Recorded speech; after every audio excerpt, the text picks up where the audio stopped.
हमारी शादी को 8 साल हो गए। माशाल्लाह। हम शादी की शॉपिंग कर रहे हैं। अरेंज मैरिज के बाद लव हो गया था आपको? हाँ जी। तक़वात जो भी तक़वातें पूरी होती हैं। अस्सलामुअलैकुम, हंसो पाकिस्तान के साथ मैं हूँ तोहा सुहेल। आज मेरे साथ बहुत ही खूबसूरत कपल मौजूद है, आइए इनसे गपशप करते हैं। अस्सलामुअलैकुम। वालेकुम अस्सलाम। क्या नाम है आपका एमन।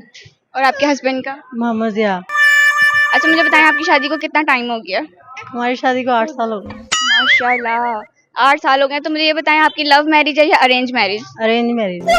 मैरिज। तो अरेंज मैरिज के बाद लव हो गया था आपको? हाँ जी। कितना टाइम लगा था आपको एडजस्ट होने में? नहीं, ज्यादा टाइम नहीं लगा, फौरन ही हो गए थे एडजस्ट। बताएं आपकी शॉपिंग कितनी हो गई है, कितनी रह गई है? हम शादी की शॉपिंग कर रहे हैं। किसकी शादी की शॉपिंग? मेरे भाई की शादी है। कब है आपके भाई की शादी? 15 दिन बाद। अच्छा, आप मुझे ये बताएं अपनी बेगम को कितने सूट लेकर देंगे? ये जितनी उनकी चॉइस है, उनकी मर्जी। कितने लेना चाहेंगी आप? कोई 5-6 तो लूंगी। 5-6 आप ले देंगे? 5-6? जी बिल्कुल, क्योंकि ये खुद कमाती हैं, ये जॉब होल्डर है। अच्छा। आपकी अपनी वाइफ से क्या तवक्कुआत हैं? तक़वात जो भी तक़वातें पूरी होती हैं।